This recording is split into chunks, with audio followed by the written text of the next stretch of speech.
कराची में पनाहगुज़ीन अगवानियों के इनखला से खाली होने वाली अराजी पर लैंड माफिया के कब्जे का खदशा। DIG वेस्ट इरफान बलोच ने खाली होने वाली अराजी को महफूज बनाने और सरकारी तहवील में लेने की दरख्वास्त कर दी। IG सिंध गुलाम नबी मेमन को लिखे गए खत में DIG वेस्ट इरफान बलोच ने बताया कि अगवान कैंप थाना गुलशन में मार जिला वेस्ट के दायरे इख्तियार में वाक़ है, जहाँ अगवान पनाहगुज़ीन के इनखला से खाली होने वाले मकानात और अराजी पर लैंड माफिया अनासिर कब्जा और तजावुजात कायम करने की कोशिश कर रहे हैं।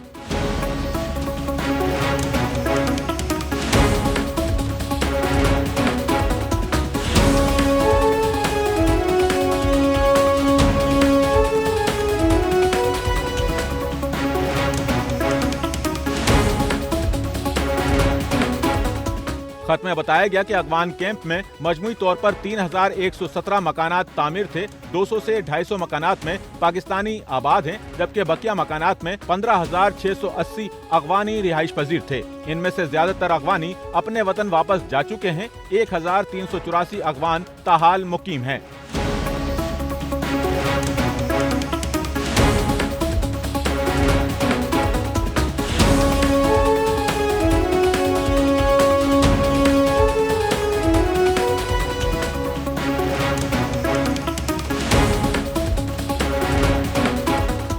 जिन्हें मरहलावार वापस भेजा जा रहा है। खत में कहा गया है कि commissioner Karachi, deputy commissioner west, MDA नुमाइंदगान और पुलिस अफसरान पर मुश्तमिल एक कमेटी बनाई जाए, जिनके जरिए अगवान पनाहगुज़ीन के इनखला से खाली होने वाले मकानात और अराजी को कब्जा माफिया अनासिर के कब्जे और तजावुजात से महफूज रखने के इकदामात किए जाएं।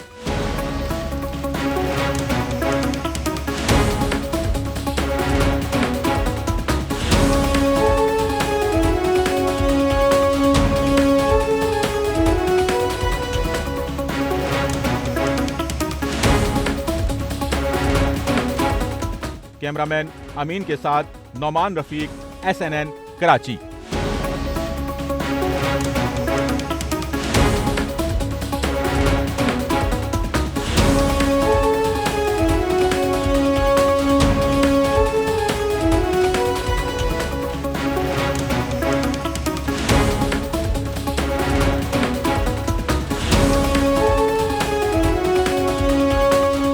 सच्चल न्यूज़ नेटवर्क की वीडियोस में खुशामदीद। नाजरीन, वीडियो से मुतालिक अपनी कीमती राय का इजहार कमेंट बॉक्स में ज़रूर करें और चैनल को सब्सक्राइब करें।